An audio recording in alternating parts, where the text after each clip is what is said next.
Hello everyone, study bye Rahul YouTube channel में आपका स्वागत है। बात करेंगे एएलपी मेंस एग्ज़ाम यानी सीबीटी 2 एग्ज़ाम का पार्ट बी एग्ज़ाम जो ट्रेड टेस्ट लिया जाता है। 75 नंबर का एग्ज़ाम होता है जिसमें क्वालिफाई करना अनिवार्य है। उसका प्रीवियस ईयर का सेट देखेंगे जो 22 जनवरी 2019 में कराया गया था। एएलपी सीबीटी 2 का एक एग्ज़ाम पेपर का डिस्कस करेंगे। बाकी मेरे यूट्यूब चैनल को सब्सक्राइब करें, बेल आइकन को दबा के रखें, नोटिफिकेशन मिलेगा जल्दी। बाकी वीडियो को लाइक और वीडियो को शेयर करें। आइए बात करते हैं, क्वेश्चन पे आते हैं। फर्स्ट क्वेश्चन है, यदि अल्टरनेटर यंत्र एक उच्च घूर्णन वाला आर्मेचर है और 3 फेज स्टार आपूर्ति से जुड़ा है तो उसमें कितने सेल्फ रिंग होंगे? 4। अगला क्वेश्चन देखेंगे, सिरेमिक कोशिका पाइप पर हाइड्रोकार्बन वाष्प जमकर यानी जमा कर बनाए जाने वाले निम्नलिखित प्रकार के प्रतिरोधक में से एक की पहचान करें। जिसका सही जवाब होगा फिल्म कार्बन प्रतिरोधक। अगला क्वेश्चन देख सकते हैं, निम्नलिखित में से किस प्रकार की बैटरी में इमरजेंसी लाइट्स में उपयोग किया जाता है? Lead acid battery. हथौड़े का उपयोग करते समय क्या सावधानी बरती जाना चाहिए? कसकर फिट होना चाहिए, उसका हत्था जो होता है कसकर फिट होना चाहिए। अगला क्वेश्चन देखेंगे, एक पीएन प्रकार के पदार्थ में जब त्रिसंयोजक तत्व में एक अशुद्धि को मिलाया जाता है तो एक घाटे का इलेक्ट्रॉन उत्पन्न होता है। इस घाटे वाले इलेक्ट्रॉन को क्या कहा जाता है? छेद। अगला क्वेश्चन है, ब्रश, आर्मेचर और फील्ड वाइंडिंग के प्रतिरोध के कारण होने वाले नुकसान को डैश के रूप में जाना जाता है? ताम्रहानि। अगला क्वेश्चन है, सिंक्रोनस मोटर की प्रमुख प्रेरक पद्धति में मोटर का रोटर डैश होता है। एक छोटे एसी मोटर से यांत्रिक रूप से युग्मित होता है जिसका उच्च गलनांक होता है। उस शोल्डर को डैश कहते हैं? कठोर शोल्डर। अगला क्वेश्चन है, ट्रांसफार्मर के निम्नलिखित उपकरणों में से किस उपकरण में गैस और तेल का विस्तार और संकुचन होता है? ब्रीदर। निम्नलिखित बाइंडिंग में से एक में सभी कॉइल्स एक श्रृंखला में प्रगतिशील लहर के रूप में जुड़े हुए हैं और इसमें पोलों की संख्या के बावजूद आर्मेचर धारा के लिए सिर्फ 2 भाग होते हैं। इसे डैश कहा जाता है? Wave binding. अगला क्वेश्चन है, दिए गए विकल्पों में सिंक्रोनस मोटर के एक लाभ का चयन करें। लगातार संचालन की गति। निम्नलिखित भागों में कौन सा पोल कोर को यांत्रिक आधार देता है और चुंबकीय धारा के एक भाग के रूप में कार्य करता है? योक। बल्बों की एक श्रृंखला सेट में फ्लैशर का कार्य डैश है? बिना रोशनी के सर्किट को बनाना और तोड़ना। धारा और वोल्टेज के बीच के फेज का अंतर डैश के रूप में जाना जाता है? फेज अंतर। एक ड्रम जो एक भंडारण टैंक के रूप में उपयोग किया जाता है और ट्रांसफार्मर के शीर्ष पर स्थित होता है, डैश कहलाता है? कंजर्वेटर। यदि किसी तरल में 2 सुवाहक प्लेटों डुबाई जाती है ताकि इनमें से विद्युत धारा प्रवाहित हो तो इसे डैश कहा जाता है? इलेक्ट्रोड। अगला क्वेश्चन है, जिस मोटर में घुमाव का एक हिस्सा श्रृंखला में जुड़ा होता है और दूसरा भाग आर्मेचर के पार जुड़ा होता है उसे डैश के रूप में जाना जाता है? Compound motor. स्थिर अवस्था में एक प्रेरक मोटर में स्लिप का प्रतिशत मान डैश है? 100%। शंट मोटर में फ्लक्स स्थिर रहता है इसलिए बल आघूर्ण डैश होता है? सीधे आर्मेचर धारा के अनुपातिक होता है? गतिशील कुंडली यंत्र और गतिशील लौह यंत्र दोनों डैश से संबंधित यंत्र है? विद्युत चुंबकीय है? इलेक्ट्रोमैग्नेटिक यंत्र।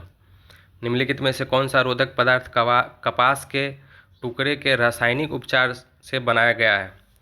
रासायनिक रीति से बनाया हुआ कृत्रिम चमड़ा, लेदरोइड।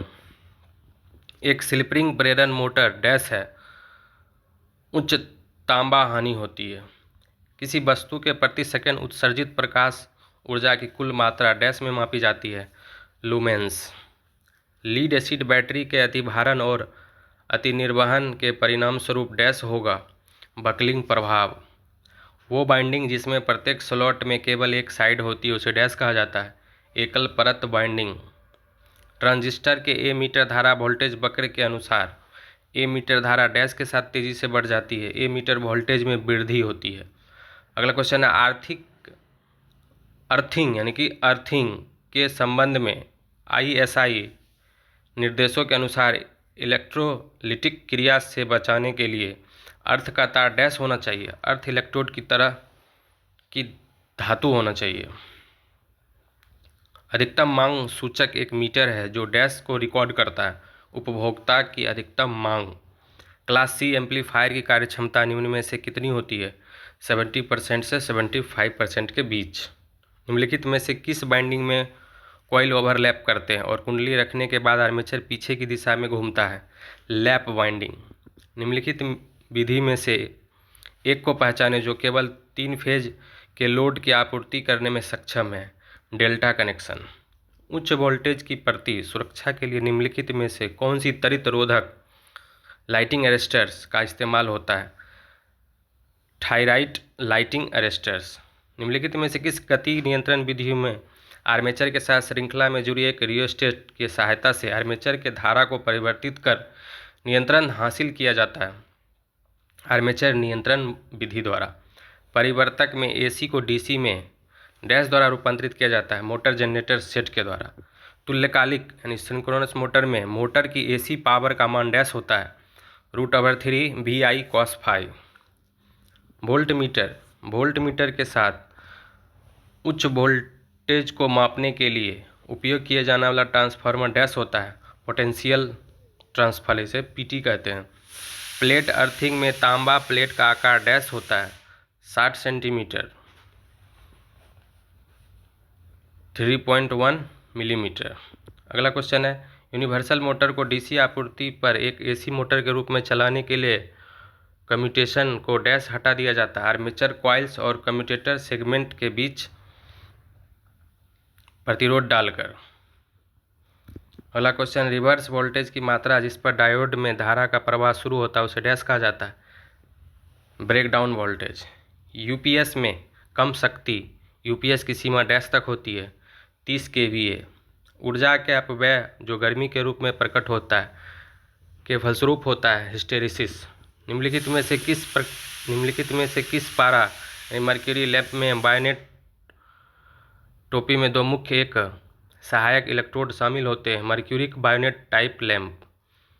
जब इनपुट मशीन AC है और आउटपुट मशीन DC है तो मशीन को क्या कहा जाता है? Direct synchronous converter. ये इंपॉर्टेंट क्वेश्चन है, ये क्वेश्चन पूछा जा सकता है। लीड एसिड सेल की तुलना में निकल लोहे से बने सेल डैश होता है? दक्षता कम होता है। एक स्टार कनेक्शन के लाइन वोल्टेज डैश के बराबर होता है √3 into phase voltage. DC shunt generator को डैश भी कहा जाता है? नियत वोल्टेज जनरेटर। निम्नलिखित में से कौन सी एक अच्छी रोधक सामग्री की जरूरत है? अच्छी यांत्रिक शक्ति। निम्नलिखित में से कौन सा मोटर AC और DC दोनों पर काम करता है? Universal motor. लेमिनेटेड कोर या आर्मेचर में निम्नलिखित में से कौन सी हानि कम होती है? ED धारा हानि। निम्नलिखित में से AC या DC वोल्टेज समय अवधि फेज संबंध के आवृत्ति को मापने के लिए किसका उपयोग किया जाता है? CRO। DC शंट मोटर के 3 पॉइंट स्टार्टर एक परिवर्तित प्रतिरोध के साथ 2 कॉइल्स नो बोल्ट कॉइल्स और ओवरलोड रिलीज कॉइल होते हैं। ये 2 कॉइल क्या है? सुरक्षात्मक उपकरण है। अगला क्वेश्चन देखेंगे घूर्णन एक निश्चित गति पर अल्टरनेटर यंत्र द्वारा उत्पन्न EMF की आवृत्ति डैश की संख्या पर निर्भर करती है? पोल्स पे। एक अंतर्राष्ट्रीय मानक मोमबत्ती स्रोत के एक ठोस कोण से प्राप्त ल्यूमिनस फ्लक्स एक ल्यूमेन है जो डैश के बराबर है 12.57 कैंडल पावर। अगला क्वेश्चन है टाँका लगाने यानी सोल्डरिंग का मुख्य उद्देश्य तारों के संयोजन को अस्थायी प्रकृति देना। हीटर बेस के लिए किस रोधी सामग्री का उपयोग किया जाता है? पोर्सिलेन। आर्मेचर कुंडली में प्रतिरोध के कारण होने वाले नुकसान को डैश कहा जाता है? आर्मेचर हानि। एक ध्रुव के तहत कई स्लॉट्स में वितरित EMF के वेक्टर योग तथा प्रेरित EMF के अंकगणित योग का अनुपात डैश है? Distribution factor. निम्नलिखित में से कौन सी अर्थिंग पद्धति आजकल प्रयोग की जाती है? Pipe earthing. बिजली के उपकरणों को ओवरलोड या शॉर्ट सर्किट बचाने के लिए उपयोग में किए जाने वाला एक उपकरण है फ्यूज। P टाइप अर्धचालक तैयार करने के लिए निम्नलिखित में से किस पदार्थ का डोपिंग के लिए उपयोग किया जाता है? इंडियम। डैश यांत्रिक हानि में शामिल है? परस्पर घर्षण नुकसान। अगला क्वेश्चन, ट्रांजिस्टर में आवेश वाहक का चालन ठोस पदार्थ के माध्यम से किया जाता है, इसलिए ट्रांजिस्टर को डैश कहते हैं, सॉलिड स्टेट डिवाइस। विद्युतीय बाइंडिंग निम्नलिखित में से विषवाहक इंसुलेटर सामग्री उपयोग किया जाता है, प्रेस पान, वो विभवांतर जो विष वाहन के भंग का कारण होता है, डैश कहा जाता है, ब्रेक डाउन वोल्टेज। डायोस, जिसमें ब्रेक डाउन वोल्टेज के सामान्य डायोड की तुलना में कम रखा जाता है, उसे डैश कहते हैं, जेनर डायोड। किस मौसम में कोरोना ज़्यादातर घटित होता है, उष्ण वाला मौसम। सिंक्रोनस मोटर शुरू होने में विफल क्यों हो जाता है, आपूर्ति वोल्टेज बहुत कम हो सकती है। दिए गए विकल्पों में वायरिंग के उस तरीका चयन के जिसमें कम से कम जोर हो, पासन विधि। यदि आप निर्वाह के आधार पर वितरित करते हैं तो वोल्टेज किस पर कोरोना होता है, बढ़ जाता है, या फिर कोरोना के प्रभाव कम हो जाता है। एक चैनल जो एन टाइप अर्ध कंडक्टर से संकीर्ण पट्टी होता है, उसे बनाने के लिए निम्नलिखित में से किस ट्रांजिस्टर का उपयोग किया जाता है, FET। एक अर्ध निर्वाहक की चालकता डैश परिवर्तन के साथ परिवर्तित होती है, तापमान। अगला क्वेश्चन देखेंगे, निम्नलिखित में से किस कनेक्शन में प्रतिरोधकों के सभी प्रथम टर्मिनल जुड़े हैं और सभी दूसरे टर्मिनल जुड़े हैं, समानांतर कनेक्शन। देख सकते हैं 75 क्वेश्चन का डिस्कस पूरा हो गया। ऐसे ही वीडियो अपडेट के लिए मेरा यूट्यूब चैनल को सब्सक्राइब करें, वीडियो को लाइक करें, शेयर करें। मेरा कोशिश रहेगा LP के CBT 2 पार्ट B का एग्ज़ाम जो भी कंडक्ट कराया गया पिछले साल में, उसका सारा सेट हम उपलब्ध कराएंगे। धन्यवाद।